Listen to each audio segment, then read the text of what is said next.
Yeah, let's get started. Oh, yeah. Pretty soon. Here we go. Ladies and But- gentlemen,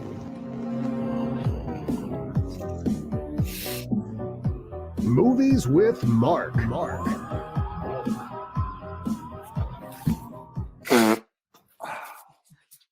This movie made me cry. Sorry. It's so sad. What's the movie this week, children? I Care a Lot. I Care a Lot. Starring Rosamund Pike Hmm. and Peter Dinklage. Yep. And the immaculate and perfect, which is about the same thing, and wonderful Diane Wiest. Yes. Love Who her. are you familiar with Diane Wiest? Yeah, she's Yeah. the mom in Lost Boys. Absolutely. She's mom in what? In the Lost Boys.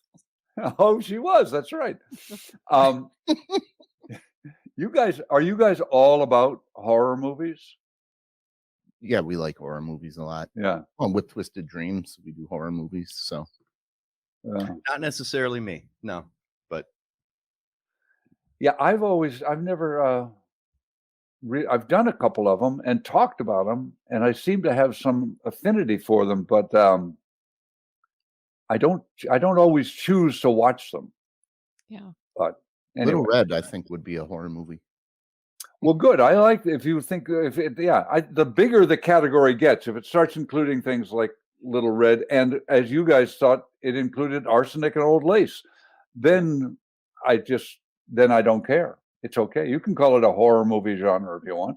Well, what we do when we run the festival, which we should announce probably, that Cactus Jack's Yeah. in the festival. It is. Announce that again. Yeah. Yes, it is. We have horror comedy, horror monster movie, horror thriller, horror drama, horror animation, or we have all our own subcategories. So when you start getting into a horror comedy, does Shaun of the Dead go in? You wouldn't consider it Right. a horror movie, but Yeah. then horror comedy. Well, So yeah. We should start talking about the movie we watched, though. Oh, I care a lot.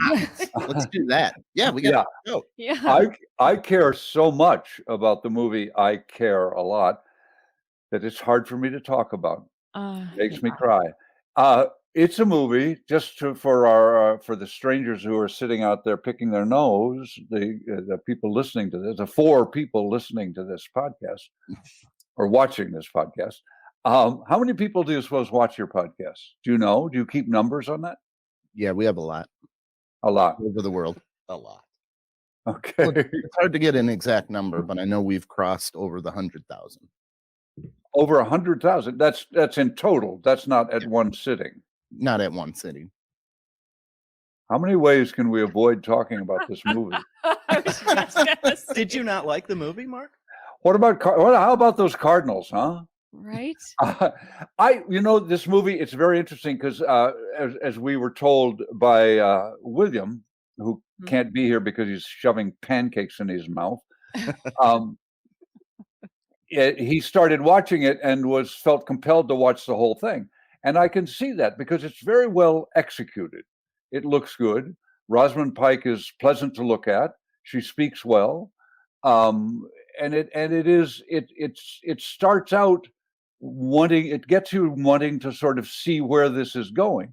I thought it was going to be a satire, or not a parody, but a satire. I thought it was going to be darkly funny, but I didn't find it darkly funny. I found it really sort of sad and depressing and celebrating Dark. the bad guy. What? Say that again, Molly. I said just dark, not darkly funny. Just dark. Yes, it's just dark. It's very dark, and when you get to the end, the rather facile end, I think, it does what I had suspected it was doing in terms of morality or in terms of philosophy. It kind of celebrates. It celebrates the bad guy. It celebrates real sort of evil.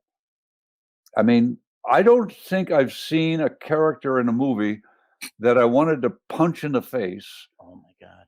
As much as I wanted to punch the character that Rosamund Pike plays. Yeah. And ordinarily, I would say that means she did a good job. Yeah. But I think playing that character or a character like that, much the way Michael does in Cactus Jack, just to plug another film, you want to bury that guy up to his neck and then turn a lot of sand crabs loose and pour honey on his head and then turn sand crabs loose, or no, some kind of crab or something that would slowly pick away at the her flesh. demise was too good for her. Yeah. But Michael makes that character, makes you really hate that character and loathe that character and want to do terrible, terrible things to him. But it makes you realize that it is satire at the same time. Right. And she never does that, I don't think. Interesting that you feel that way about it.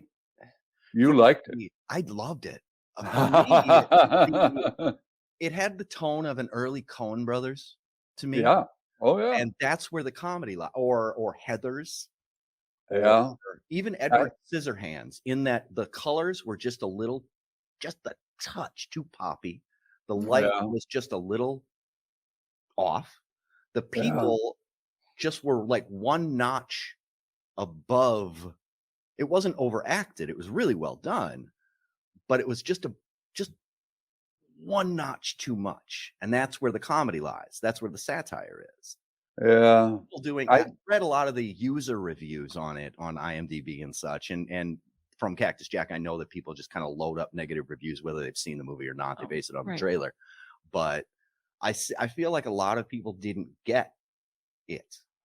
Well, I think for good reason, because I don't think they put it out there. Now, I know that I suspect that their intention is to make a darkly funny movie, the movie that you think you saw or you saw. You watched the wrong movie, obviously, Mike. But so I suspect that was the intention. However, if people are saying they didn't get it, then I'm with the people.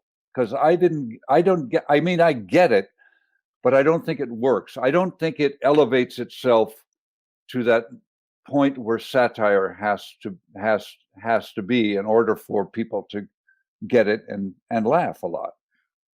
I think Diane Wiest is perfect, and I get it from her because she's a really good actress, and she brings the bottom with her. She brings the whole person. They had ways to make it darkly funny that I think at one point of the movie, I hated her so bad. I was literally rooting for the dentist to go, "We could have saved your tooth, but you put it in milk." And now it's just ruined. Like, I wanted anything bad to happen to her. That would have been darkly funny. Like, why'd you put it in milk? That's a wives' tale. You just ruined your tooth. I hated her so bad. I wanted her to not have that tooth. I want to watch it with all of you. Yeah. And I want to scene by scene just kind of say, no, look right here. The fact that a guy, an underling, brings Peter Dinklage a donut for no reason. That's where it's absurd. And he's doing gymnastics. It's in his not office. Yeah. It's not very funny, but it's absurd. There's no system in the world where where just the whole premise is absurd. You can't just walk into a stranger's house and say, "I'm your guardian." Right. So it's based on absurdity, and it just kind of branches out from there. I think would. I see I'm sorry to interrupt, Molly, but I know what you mean. That's true, but that's in your head, and I think it was in their head. But I don't think that it lands there. I think that's the intention, but it doesn't quite make it. And I think you're making excuses. No, I get what you're saying, but I think I was distracted by the fact that I just really hated this woman so bad. That's kind of the beauty of it. There's not a good guy. The victim of her scam is a Russian mob mom. Right. I mean, nobody's a good guy. Except the one guy that just wanted to see his mom. Right. Who ends up being the guy we all hate because he's Lee Harvey Oswald or he's Jack Ruby. Right. He's the guy that comes out of nowhere and kills her at the end. Oh no, I spoiled it. But everything about it, like the music, was just off. It was a little too cheerful for what was happening. It was like what's the Jason Bateman's old series before Arrested Development? Like that. There's not a single decent person on that show. Yeah. Except, but there are people who are trying to be, because Jason Bateman's character is trying to be. In fact, they're all the people in that show are actually trying and hoping to be decent people, or they think they're decent people. Not for a minute do I think that Rosamund Pike's character thinks she's different. She thinks she's winning. I'm decent. I think she's winning. She thinks she's winning, and she thinks I could get into a tighter dress if they just make one. but and I could put on redder lipstick. But she and I think you're right. I mean, that's a good point about Arrested Development, because I think for a film to be successful, even the evil people have to think they're doing the right thing. Right. And she thinks she's entitled to other people's stuff. And her girlfriend, same thing. She's probably the most decent person in the movie. Yeah, I think so too, in a lot of ways, because she's doing her job. She loves her the Rosamund Pike character, and she's doing it, and she has qualms, justifiable and qualms, and that she voices, and then she goes along for the ride. Right. I love this thing. It's got one of my favorite character actors. Who? Dinklage? Damian Young. Who? Damian Young, the guy who plays the head of the institution. Okay. Okay. Yeah. Oh. And by the way, he's always reminded me of you. The timbre of his voice. He's lanky. Yeah. He sort of resembles you. He acts in sort of the same sort of style. Yeah. And, he's just always enjoyable to watch. He's on Ozark, and he's amazing on there. He's just, anytime I see him pop up, he's one of those character actors that I just love to see.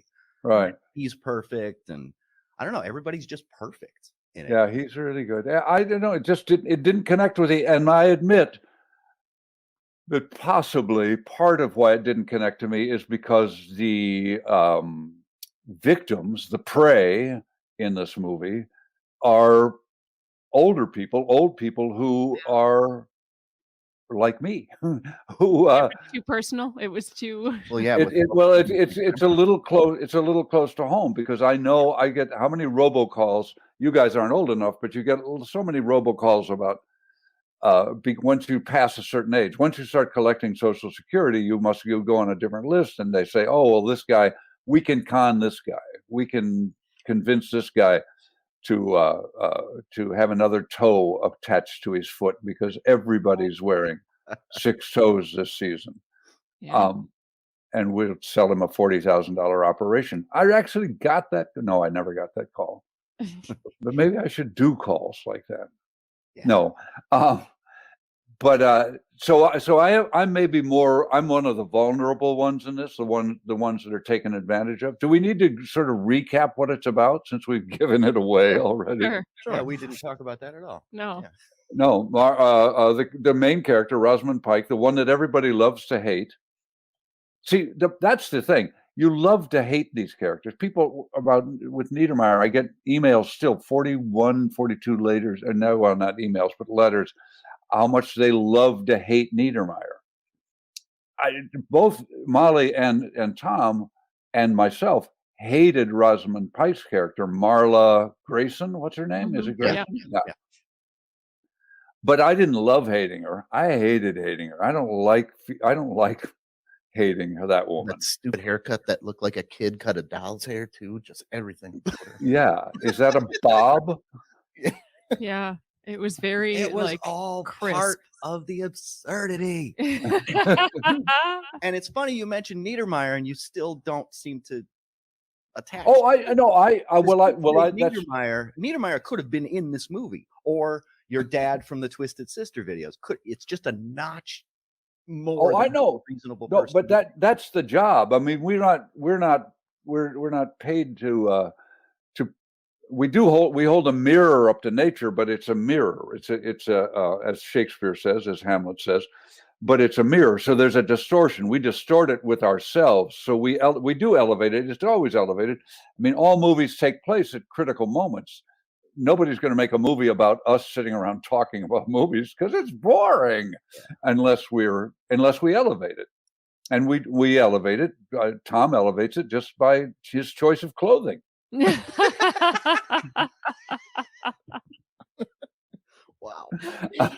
It's spring. He's pastel. It's What? toothpaste. It's spring. He's pastel. I know. That's what I mean. But he's taking it to a whole new level. But so I know what you mean, and you're right. But that's the job, is to elevate it. But the job is also to elevate it and place it in a place where it can be received in a generous way, or in an open way. And this movie just makes me close down. Yeah. But obviously, there's a discussion here, and that means that it's well made, it's good, and that people should watch it and make up their own minds. Right. We still haven't said what it's about. This woman, Marla Grayson, I'm going to say it quickly. Marla Grayson is, I guess there's a job category for her. I guess you can go to school and get a degree of taking care of old people. Caregiver. Yeah. But she, guardian. But she's a guardian for older people, but she's a predator, an admitted predator. She goes and finds old people that have money and that she can manipulate, and she manipulates the law. That's the other thing that I don't like about this movie morally, and I'm a moralist. That's why I'm growing my Old Testament beard really slowly. Is that it kind of pits the law against violence. I mean, she uses the law and the court system. And I like it when people point fingers at the court system and the law and say that it's flawed, but it's seriously flawed but flawed only by its stupidity. I mean, that judge, and I know that actor and I like that actor, but how can you be that stupid? That's the bad guy, really. Right. Yeah, he is. But he's a bad guy because he's stupid, not because he's evil. At least every other villain in the movie has purpose. Yeah. Dumbass. That he doesn't see that she keeps bringing in all these emergency cases and they're not there to speak for themselves magically ever. Right. Yeah. But that's the plot essentially. She makes the mistake of taking charge of this woman's life, Diane Wiest's life, and perfectly capable woman, charming woman, who has a life that she likes, but she manages to get guardianship of her by manipulating the doctor. And does anybody know who played the doctor? I thought I recognized her. Alicia Witt, who you probably saw as a child actor in something. Who can look her up? I can't remember what she was in. On it. What was she in? But she's also a villain. She was on Twin Peaks. She was in Dune. Orange is the New Black. What was she in? Was she in a television series that when she was a child? Alicia Witt. I don't know why the name's familiar. Anyway, I could probably figure out how to look her up, but I can't figure out how to work this computer. Recognized her from Orange. Because I'm vulnerable to people like Marla Grayson. Well, yeah, so she was on Sybil Shepherd's horrifying. Oh, that's what it was. Okay, right. With Christine Baranski. She was the daughter in that. That's right. Okay. Now I know why I know her. But anyway, so anyway, Marla Grayson takes these old people's lives and gets the courts to appoint her the guardian, and that way she can do anything she wants. And I haven't investigated the law, and I didn't ask my son, who now thinks he's a lawyer because he completed 1 year of law school. I didn't ask him whether it's true or not that the law actually works that way, and I suppose it's different in different states. But you can, without a person having anything to say for themselves, you can have them committed to an old folks' home and take everything away from them. And have the court appoint you as the guardian. I mean, that is absurd. Mm-hmm. But we're led to believe by this film, absurdity is based on, has to be grounded in a reality. In order for there to be something to be absurd, anyway, you know what I mean. Yeah, those are those red flag laws that they used to have back in the day, where all you needed was 3 family members to say you're crazy, and they came and snatched you. Right. The whole family wouldn't think this person's crazy. She's got to be crazy. No tests, no nothing. They just pull you out of the house. Well, if this film were really successful, we would be marching in the streets to change those laws because they're absurd. I mean, that's the real absurdity that it's that easy. It takes 3 people to say, "Oh yeah, he's crazy." Yeah. He once threw a drink at a party. That means he's crazy. Yep. And we can have you committed, and you can never get out. There was a point in this movie where, though, so she takes guardianship of this woman who it's her downfall because she's got connections that they don't know about. Right. They come to get her. But at one point, this guy has her captured and then tries to have her killed. And the way that she handled that situation and came out of it, and she was so like deadpan calm the entire time. You know, she just takes the tooth, puts it in the milk, and goes on with her business. You know, finds her girlfriend. You know, that's the she's so calm the whole thing, and it almost had me rooting for her. Like, she's kind of badass, but I still hate her. Well, yeah, she takes on some kind of sort of superhero ability that remain, and it's very movie. It's very, I mean, it's they do it in movies all the time, but they always do it in movies that I don't particularly like because without showing us even a glimmer. I was in a class with Ellen Burstyn once, and she described acting as putting on the great at the Actors Studio in New York. She was running it for a while, and acting is putting on a mask and wearing a mask, and every once in a while removing the mask and letting the audience see beneath the mask and see the real person, and then putting the mask back on. And it's one way of thinking about it, but it's an interesting way of thinking about it because Ellen Burstyn, who I think is a really wonderful actress, and every time out, always allows us to see the humanity in the person. And I don't think Rosamund Pike ever. I don't ever see the humanity in this person. But she wasn't human. She was a lioness. Remember, the lions don't care about the sheep's feelings or their family. Yeah. The only time she ever cracks and shows any kind of actual human emotion is when she finds her girlfriend beaten almost to death.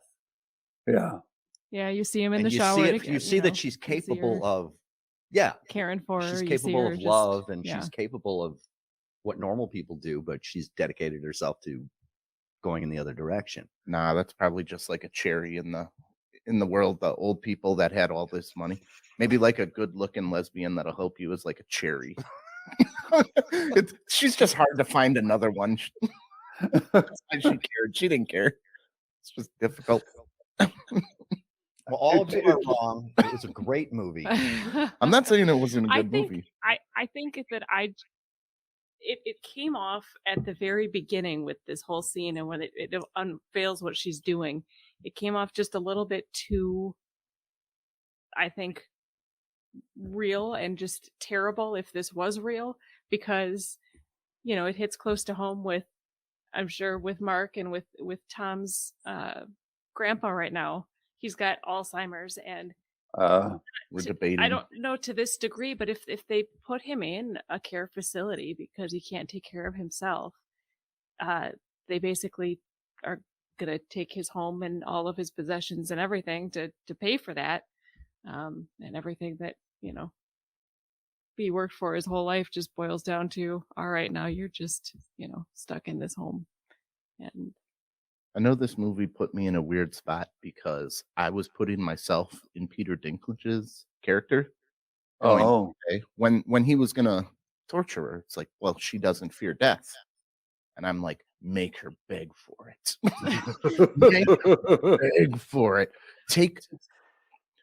people with the same blood type and just take her away and heal her and make her beg for her own death. She was that bad. I hated her that bad. And he was too. You just don't see all of the bad things that he really did. Like he's just as.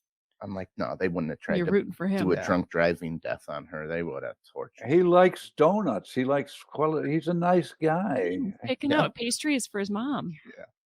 Yeah, and he loves his mom. Who doesn't love their mom? I love him. Right. He was amazing. He was. When I watched him in this movie, he was so good that I would forget that he's a little person.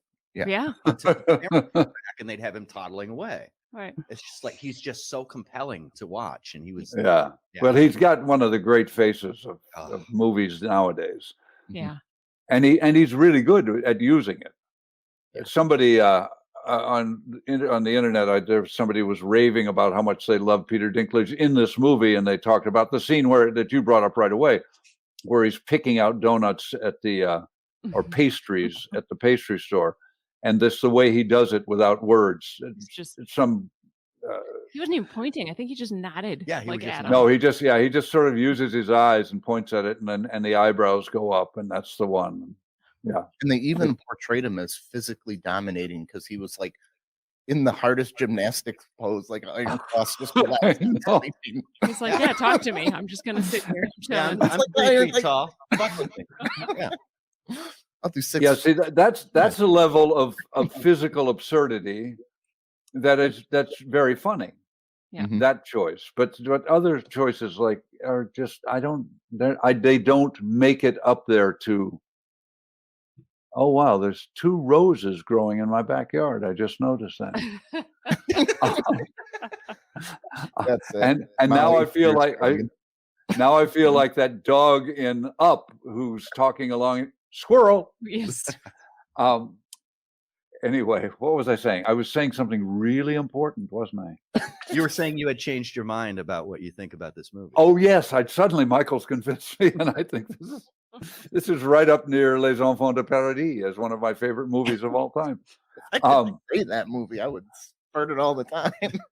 And I also will admit, I admit to having a bias against this movie because I'm one of I'm in that age bracket where I am the prey or the victim in this movie. And the movie, look at what the movie does with Diane Wiest. A really wonderful character is established. She plays it beautifully. And the last half hour of the movie just forgets about her. I mean, do we even see her in the last part of the movie? I mean, just at the very just the end. hug at the end that they got back together. Yeah. Right. Yeah, that's it. I mean, so it puts a ribbon on the bow or the bow on the ribbon or whatever. No, it ties I don't know what that cliche is, but anyway, everybody else knows. Go on it. That's the advantage of cliches. You don't really have to know them. You just have to hint at them because everybody knows them. Should we go around? Yeah, we should, because I'm on near my heart out. So let's go around and rate. Tom? I'm going to give it a 4 because as Mark taught me, it gave me the feelings. I hated this woman, and I wanted more satisfaction at the end. I still think about this movie. It touched me personally, and I thought everybody did a great job in it, what the movie wanted to do. So giving it a 4 out of 5. And the only reason it's not a little higher is because I just hated it. That's why it's not higher, because you hated it? I hated it. I don't want people that they should watch it. I hated it so much. I think that's very generous of you. Okay. Very foolishly generous of you, but that's all right. Go ahead, Molly. I think I'd give it a 3. A 3. I struggled to watch this, and we were to the point where right before Peter Dinklage comes in, I'm sitting there going, I hate this movie so much. I hate this woman. Is this going to be the whole movie just touting this woman's prowess and doing this? And I hated it. And then he came in and I was like, all right, I can see where this might go. I can give this movie a shot. I can cheer for the Russian mafia boss. I can cheer for this guy now. And it had me at the end just because I was like, I'm going to be so mad if this movie ends like this, where, if she doesn't She's the new Elon Musk. Yeah. Yeah. Yeah. Yeah. And You so do, it actually. had me at the end where she finally meets her demise going, yes! Like, Then I think it did its job. It should Yeah. have more than More a than a 3 for three? you. You It did what it cheered was give it a three. supposed to murder. do. I'll give it You 3.5. cheered cold-blooded murder. You got did. out of your chair and cheered somebody getting murdered in cold blood in daylight. I did because she deserved it. So Yeah. that's a good movie. Are you saying that it corrupted her?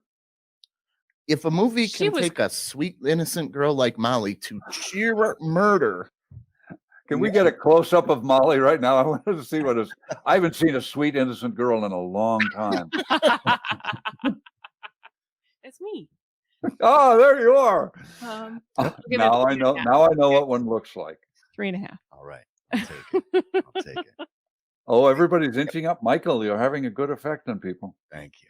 I'm going solid 7.5, and the only reason it's not an 8 or 8.5, we go 2.5. We do it at 5.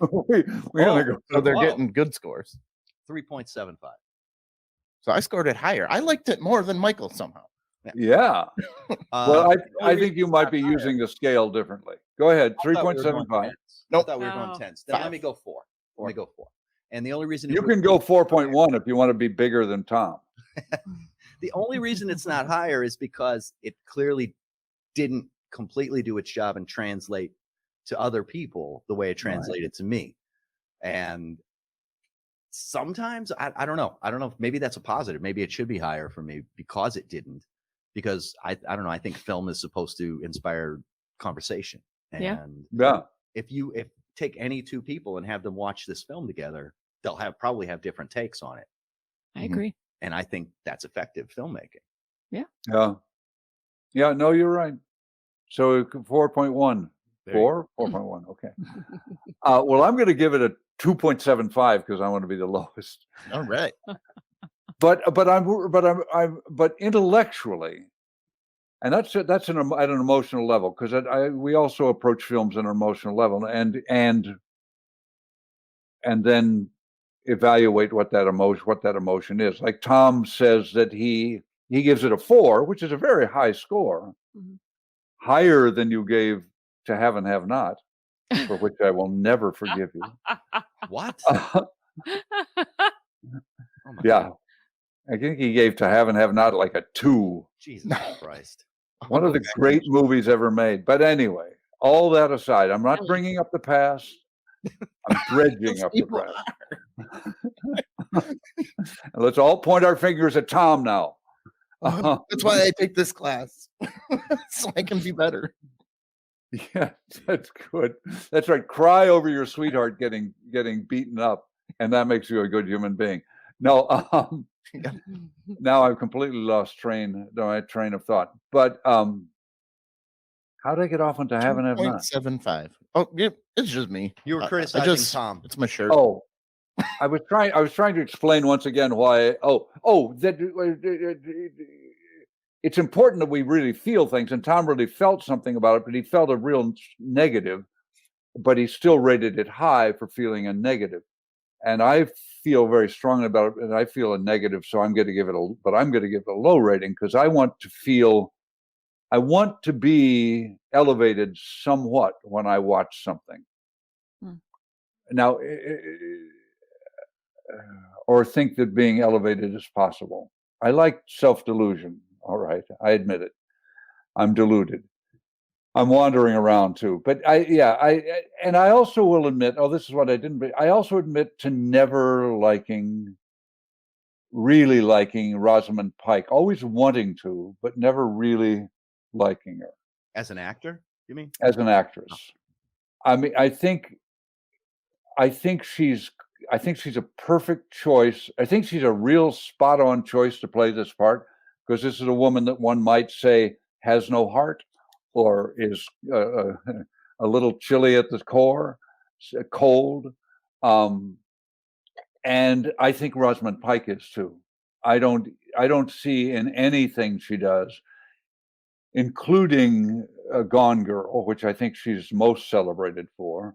I don't feel any warmth at all.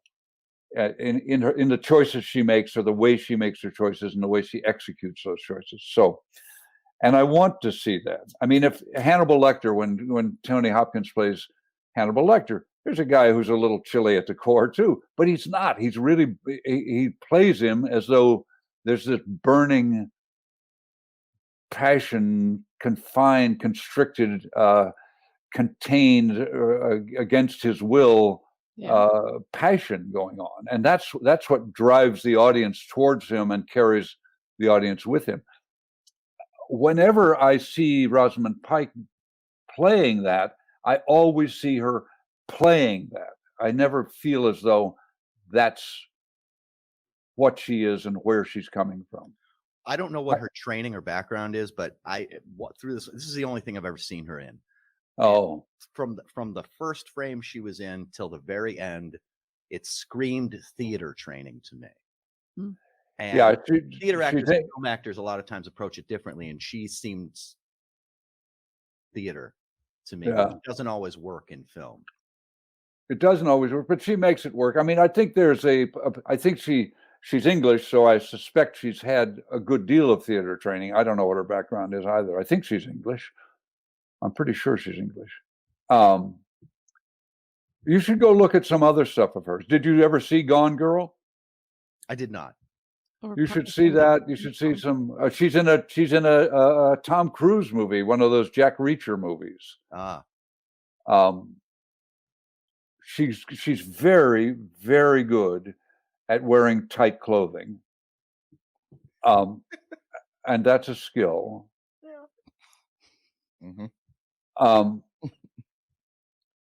I suppose that's also a sexist thing for me to say, but I admit to that too. She knows what she can do.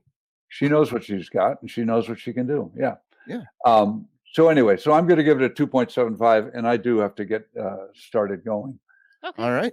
You got a movie for next week, Mark? Wow. I've been so letting you guys make the choices. No, you said we gotta go back to our roots this time. Oh yeah, are we going to go back to good old things, good old days? Yeah, do something good. Did we watch Red River? We watched Red River, yeah. Let's watch. Oh, I just was thinking. Oh, no, I just watched that.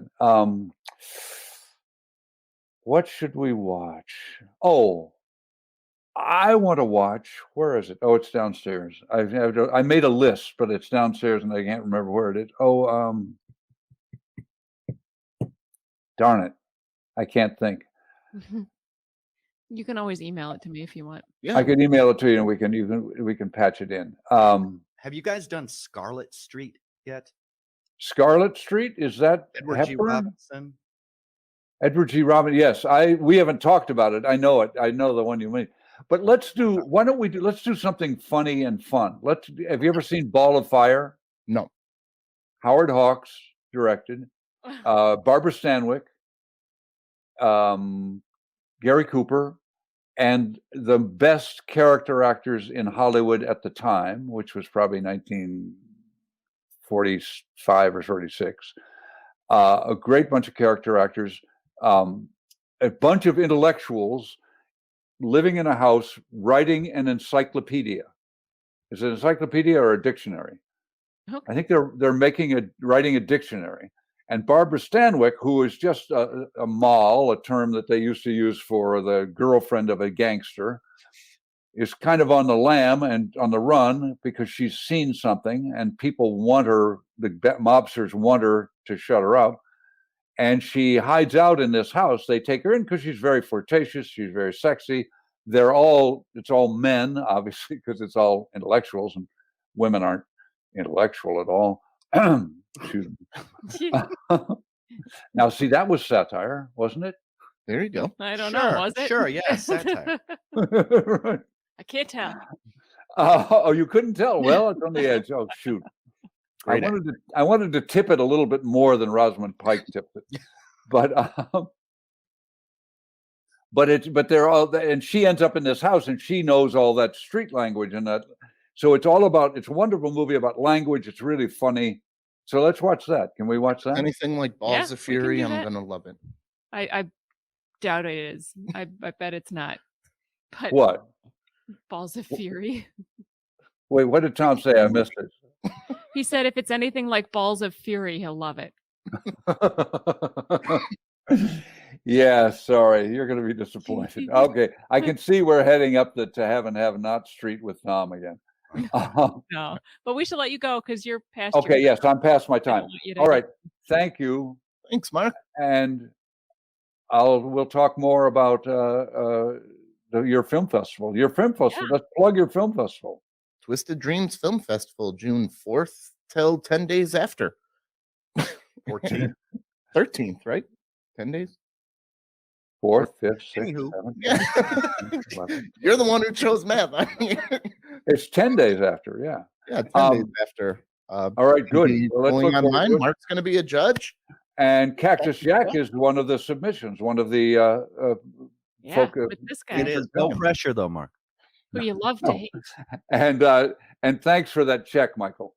All right. So long. I'm leaving the studio. All right. See you later. Nice working with you. Bye. Bye. Bye.